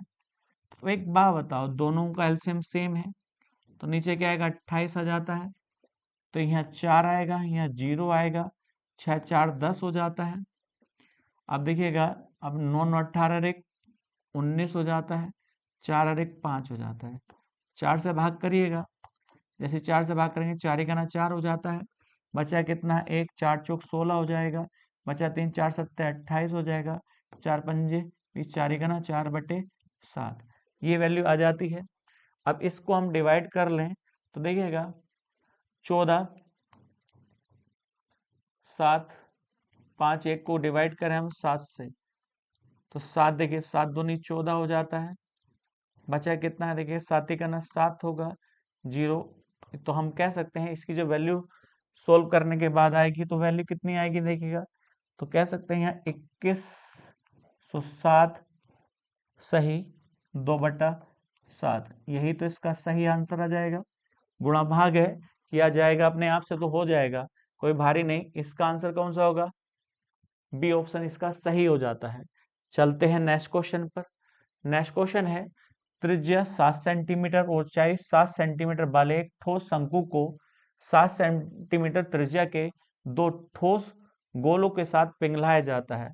इसका मतलब क्या है देखिएगा, एक शंकु है जिसकी त्रिज्या कितनी है 7 सेंटीमीटर और इसकी ऊंचाई भी कितनी है 7 सेंटीमीटर। इसके साथ दो गोले हैं